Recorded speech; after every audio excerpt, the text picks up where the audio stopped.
Bonjour, ravi de vous retrouver sur le plateau d'APE Agir pour l'environnement, votre seule émission et unique émission hebdomadaire entièrement consacrée à l'environnement, en tout cas sur Mayotte. Aujourd'hui, on va parler de la biodiversité unique à Mayotte et plus précisément des plantes invasives. Alors, on a Anne-Constance Onguena avec nous, on n'a pas qu'elle, vous allez voir sur le plateau dans un instant, mais on a la chance de l'avoir avec nous. Anne-Constance, bonjour. Bonjour Patrick. Merci d'être avec nous, Anne-Constance. Pourquoi c'est important aujourd'hui de parler des plantes invasives ? Alors c'est important de parler des espèces invasives à Mayotte, puisque c'est la première cause de perte de biodiversité, puisqu'on est un système insulaire tropical, et que si la biodiversité disparaît, elle a des conséquences très importantes pour la santé, pour l'alimentation, donc sa valeur est inestimable pour nous. Inestimable, et on le dit, on le rappelle, la biodiversité qu'on a à Mayotte, elle est unique. Elle est unique, il y a beaucoup d'espèces endémiques qui n'existent qu'ici et si donc elles disparaissent de la planète. Ouais. On va suivre tout ça, bien évidemment, on va rien rater de cette émission. Tout de suite, le sommaire d'APE.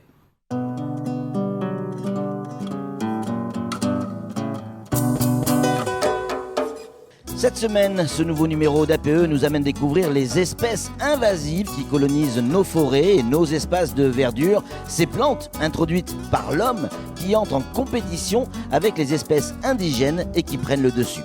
Notre équipe est allée sur le terrain à la rencontre des professionnels qui luttent chaque jour contre les espèces invasives afin que la nature mahoraise reprenne ses droits. Et puis, sur le plateau d'APE, on aura des invités pour débattre de tout ça. On aura Antoine Rouillet, chargé de mission à l'ADEAL. On aura également Abdallah Ibrahim, pépiniériste chez Beau Concept. Et puis Sidi Moukou, directeur du développement durable à la mairie de Mamoudzou. Bien évidemment, nous approfondirons les stratégies de lutte mises en œuvre par les responsables et découvrirons comment la commune de Mamoudzou agit pour favoriser les espèces indigènes. Enfin, nous retrouverons Anne-Constance Onguena avec laquelle nous aborderons les chiffres clés et qui nous communiquera les gestes qui peuvent tout changer.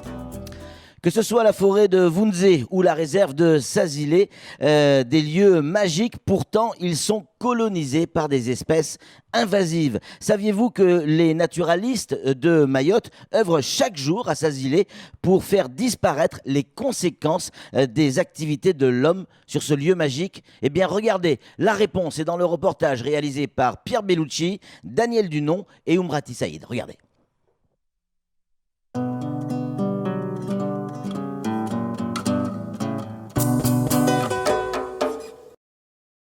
À l'échelle planétaire, les espèces végétales envahissantes représentent une grande menace pour la biodiversité.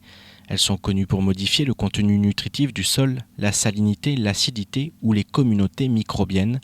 Elles peuvent ainsi favoriser leur développement au détriment des espèces indigènes. L'Office national des forêts, implanté à Mayotte depuis 2012, prend cette problématique très au sérieux à travers un plan de gestion adapté aux enjeux. Une espèce invasive, c'est une espèce qui va avoir un impact sur le fonctionnement de l'écosystème, le fonctionnement de la forêt. Pour l'équilibre de la forêt en général, donc il faut des diversités. Donc ça, pourquoi on a dit que c'est invasif et c'est gênant. Donc il faut qu'on essaie de les éliminer pour laisser place à d'autres espèces pour diversifier justement la forêt. L'ONF gère l'ensemble des forêts domaniales du département, soit 1130 hectares. Située au centre de l'île, la forêt de Vunzé comprend une surface importante de peuplement dégradé liée à de nombreuses espèces envahissantes, telles que les lianes, qui nécessitent la mise en œuvre de travaux dédiés. On fait des interventions, alors ça peut être avec les entreprises d'insertion, là derrière on a un chantier d'insertion qui travaille sur la forêt, ou des entreprises privées qui viennent et on leur demande de couper les lianes à 2 mètres, les 3 lianes qui nous posent problème, pas toutes les lianes. Et comme le problème c'est que quand elles sont posées au sol, elles vont se réenraciner et repartir, refaire une nouvelle liane. On a besoin de les mettre en hauteur pour être sûr que ça ne va pas faire de nouveaux plants, sinon on risque d'aggraver le problème. Près de 1500 espèces végétales sont présentes à Mayotte, dont 50% sont indigènes. Sur l'île Ombouzy, classée réserve naturelle nationale, 292 espèces végétales sont recensées, dont 213 indigènes. Un taux au-dessus de la moyenne, malgré une pression anthropique antérieure qui a contribué au développement d'espèces exotiques envahissantes. Il n'y a pratiquement plus d'impact anthropique. Le problème, c'est d'arriver à réparer les dégâts qui ont été commis par les vagues successives, la léproserie, l'agriculture et puis les lémuriens. Donc c'est l'une des tâches de l'équipe de la réserve naturelle. Liane, corail, tulipier du Gabon ou encore lantana, autant d'espèces qui colonisent l'île Ombouzy. Pour la dernière nommée, également appelée corbeille d'or, l'équipe de la réserve naturelle tente de limiter son impact en la cantonnant dans l'ombre. L'idée de planter des arbres qui fassent de l'ombre, chose que fuient les lantanas, c'est sans doute le meilleur moyen de combattre directement cette plante invasive. Donc vous voyez, là vous avez le tamarindus qui est là, et hop là, elle s'est arrêtée pile poil avant d'arriver dans l'ombre, quoi. Mais quand on va aller derrière, là, sur la pointe phaéton, il n'y a plus rien. C'est le lantana qui a pris le dessus. L'État, via la DEAL, finance l'action des naturalistes sur place. Et face à la menace des plantes invasives, l'équipe de la réserve naturelle doit travailler quotidiennement pour rendre à l'île Ombouzy ses richesses naturelles d'antan. On voudrait essayer de pouvoir augmenter le taux de naturalité de la réserve, pour montrer à la population et aux générations futures ce que pouvait être ce territoire à une époque où il n'y avait pas de pression anthropique du tout sur la végétation. Entre éradication et gestion, de nombreux acteurs du territoire travaillent sur la problématique des espèces végétales envahissantes. De son côté, l'Europe, par le biais du FEADER, finance les travaux de restauration ou de reconstitution des forêts du département qui constituent le poumon de l'île Hippocampe et une ressource hydrologique essentielle.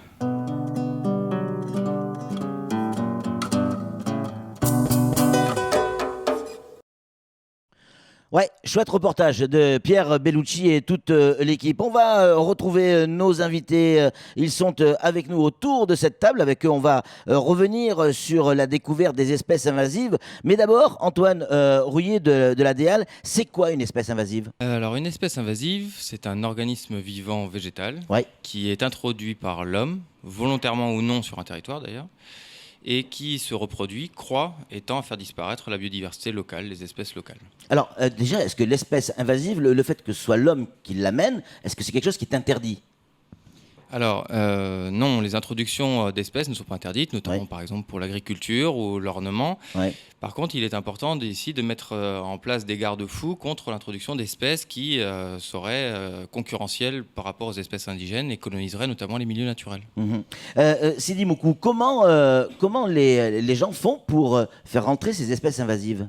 C'est simple, ce qu'on voit tous quand on va dans d'autres pays, on voit de belles espèces de plantes, on a envie de les ramener. Donc, c'est ceux qui voyagent qui les ramènent. C'est également, ça peut être également des professionnels qui ont envie de développer des espèces utiles et facilement commercialisables. Donc, du coup, on les fait rentrer et puis ça peut venir également par d'autres moyens qui peuvent être la nature, lui-même les oiseaux qui voyagent, ça peut être également la mer, le vent, ça peut venir de plein d'autres manières sur l'île. Alors ça veut dire quoi ? Ça veut dire que chacun d'entre nous est capable, sans le vouloir, de nuire à notre biodiversité ? Antoine ? Alors sans le vouloir, oui, d'une part, avec par exemple, le transport de semences dans les chaussures de randonnée. Si on a été randonné par exemple à Madagascar ou en Afrique et puis qu'on n'a pas soigneusement nettoyé ses chaussures, du coup ces espèces arrivent de façon involontaire, mais c'est aussi des actes parfois volontaires, peut-être de méconnaissance, mais en tout cas malveillants, puisqu'il y a aussi beaucoup d'introductions volontaires de personnes, comme le rappelait Sidi, qui ramènent de vacances des souvenirs vivants de plantes, et ces plantes s'échappent à poursuite de leur jardin. Et pourtant, on jardin. l'entend, dans les avions, ils le disent, c'est strictement interdit, mais il n'y a pas tant de contrôle que ça. Alors non, il n'y a pas de contrôle. Aujourd'hui, il y a une réglementation qui est en cours de consultation au niveau national va être mise en place dans les territoires d'outre-mer. Elle devrait rentrer en vigueur courant 2019 et va limiter l'introduction des espèces exotiques envahissantes potentielles sur le territoire ou avérées. Et on a environ 150 espèces qui seront interdites d'ici la fin de l'année sur le territoire à l'importation. Donc j'invite à prendre connaissance de ces listes. Bien sûr. Alors moi j'ai consulté évidemment cette liste et j'ai été étonné de voir que l'acacia est un arbre qui peut être invasif ici à Mayotte et pourtant il est recommandé par certaines administrations. Alors oui, l'acacia, c'est une espèce, l'acacia mangium en particulier, c'est une espèce qui fait un peu débat sur le territoire parce qu'elle a été beaucoup utilisée pour les programmes de stabilisation des sols face à l'érosion sur les patzas. C'est ça. Et aujourd'hui, par contre, elle a un caractère envahissant sur de nombreux espaces naturels et elle tend à coloniser les espaces, ne laissant plus rien pousser et acidifiant les sols sur des périodes suffisantes pour que rien ne repousse. Alors pourquoi l'État a recommandé à une époque l'acacia? C'est une erreur? Alors c'est une erreur partielle puisque c'est une espèce qui a de fortes capacités à pousser sur des sols dégradés, ce qui était recherché. Ça répondait à une problématique à un moment donné. Voilà, mais sans avoir l'expérience et le retour d'expérience qu'on a aujourd'hui, 20 ans, 30 ans plus tard, où on s'aperçoit que ces espèces aussi ont un côté... dommage collatéral en fait. Un dommage collatéral, exactement. Ouais, tout à fait. Sidi, ça semble compliqué de lutter contre ces espèces invasives. Compliqué nécessairement parce qu'il faut beaucoup de moyens, parce que ce sont des espèces qui poussent moindre coup de pluie, on le voit, il y en a partout, et puis ça demande des moyens souvent manuels, parce que en général, quand on ne peut pas mettre des produits pour ça pourrait aussi avoir des impacts sur d'autres espèces. Donc du coup, il faut agir de manière méthodique et d'une manière assez poussée pour identifier ces espèces et les éliminer essentiellement, ces espèces. Et vu que ça se reproduit assez rapidement, c'est très compliqué. Antoine, il y a un classement qui existe de 1 à 5. Il veut dire quoi ce classement ? Alors, le classement auquel vous faites référence est connu sous le nom d'échelle de Lavergne, du nom de son créateur. Aujourd'hui, elle est plus complexe que 5 niveaux, elle en comporte 8, et ça permet de mesurer le niveau d'invasibilité des espèces, c'est-à-dire leur capacité à s'introduire, se développer et coloniser notamment les milieux naturels. Donc les plus nuisibles, par exemple, de 1 à 5, c'est lesquels ? Les 5 et les 4. Ouais. Lesquels, par exemple ? Vous les connaissez ? L'acacia mangium, par exemple, il est 4, classé niveau 4. Et puis on a le lantana camara, qui est la corbeille d'or, le furcrea fétida, qui est la gave. Et, toutes ces espèces-là, très connues et très répandues sur le territoire, sont dans ces catégories. Ces espèces invasives, elles ont un effet direct sur la nature, sur ce qu'on peut voir au quotidien ? Tout à fait. Elles colonisent jour après jour des espaces sur lesquels la végétation naturelle ne revient pas. Et donc les espèces ayant vocation à l'alimentation, vocation à la médecine douce, et ça disparaissent de façon presque irrémédiable. C'est quoi la stratégie, Antoine, pour lutter contre les espèces invasives ? Alors, la stratégie, il existe une stratégie territoriale qui regroupe un grand nombre de partenaires en charge de l'environnement sur le territoire. Et 3 grandes actions sont déclinées dans cette stratégie. La première, c'est les systèmes de biosécurité aux frontières, c'est-à-dire qu'on limite au maximum l'importation. Aujourd'hui, c'est donc la réglementation dont on faisait l'objet tout à l'heure.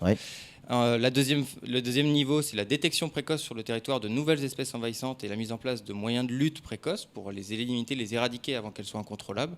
Et le troisième niveau, c'est la gestion des espèces qu'aujourd'hui on est certain de ne plus pouvoir éradiquer, comme les espèces que je citais tout de suite. Alors, comment on fait pour reconstituer un milieu qui a été détruit ou endommagé ?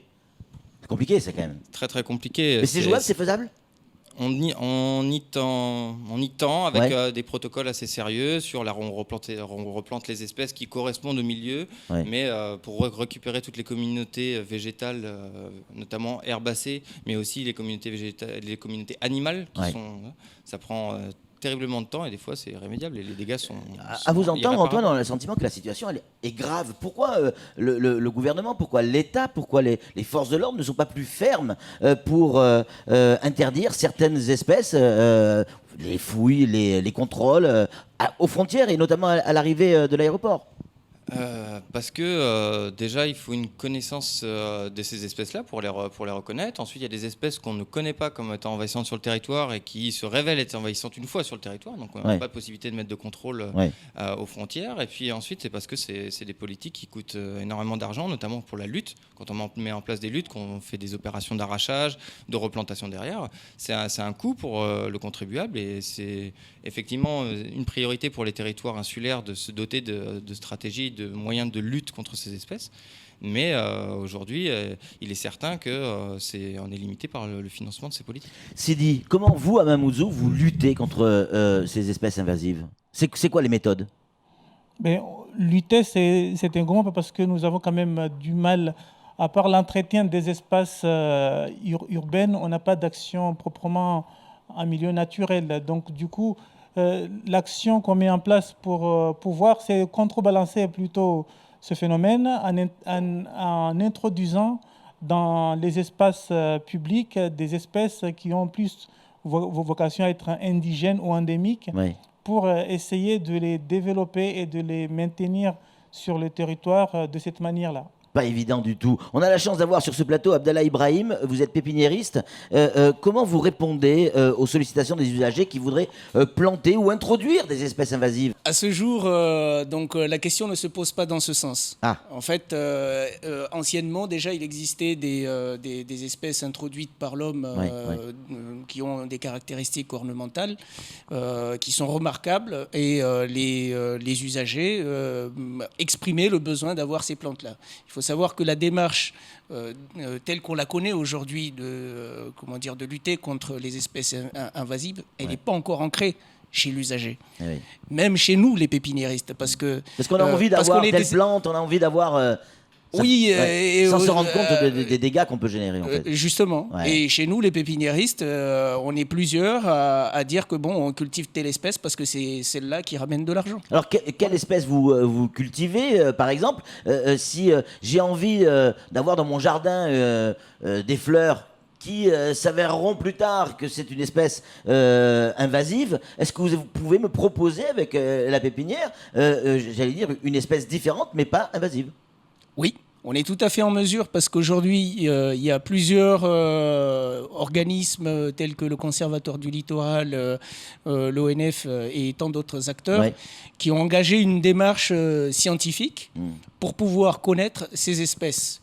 Il y en a plein qui se révèlent avec des caractéristiques ornementales extraordinaires, mais qu'on ne les met pas en culture. Alors, on parle bien d'espèces indigènes. Indigènes et voire même... De Mayotte, oui. Voire peut-être même endémiques. Il y a des orchidées, alors il y a pas mal d'orchidées qui sont interdites, mais il y a des orchidées, il y a des bégonias, c'est toutes des espèces ornementales remarquables, mais il y a aussi des arbustes.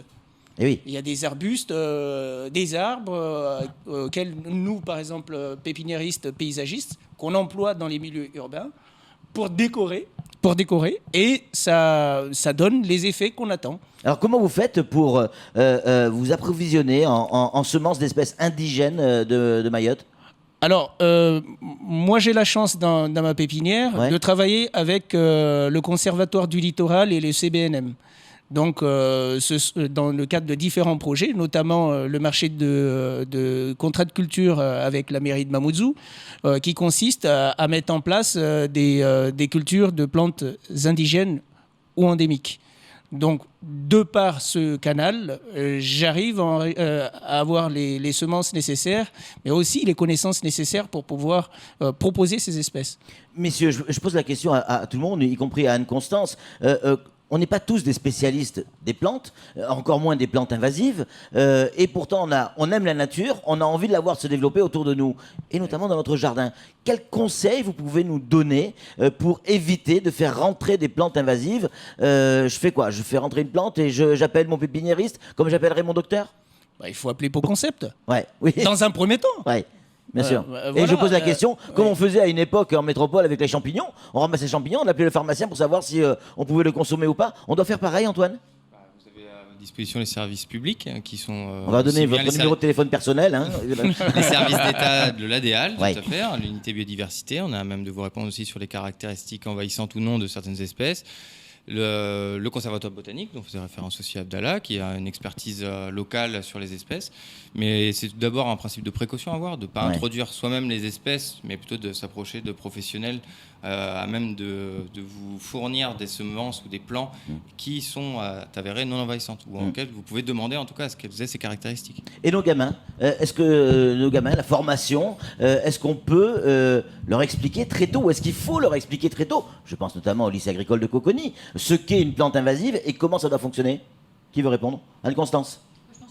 Dans les programmes des jeunes qui suivent les formations au lycée agricole, et après pour les plus jeunes enfants, ils sont avec leurs parents et c'est aux parents de transmettre les bons gestes ou les bons réflexes en la matière et de se dire qu'on achète chez un pépiniériste des plantes mahoraises et on se passe de faire entrer sur le territoire des plantes qui ne sont pas locales. Oui, ça fait le moral là, les enfants. Est-ce que la situation est si grave que ça avec les espèces invasives, Antoine?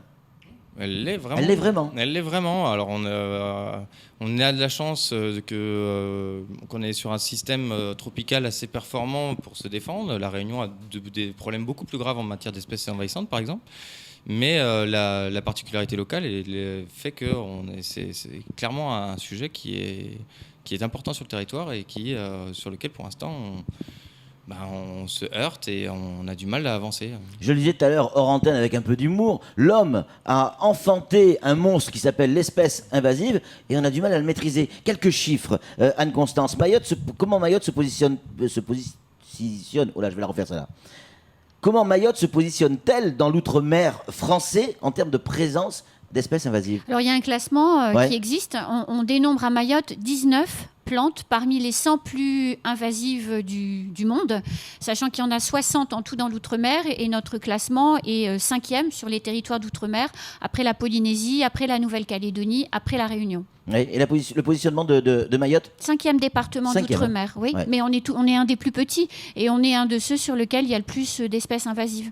Quelle est la cause première de la disparition de la biodiversité dans les espaces insulaires tropicaux et notamment à Mayotte? Les espèces invasives.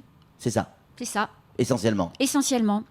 Et le degré de gravité, il arrive à être appréhendé?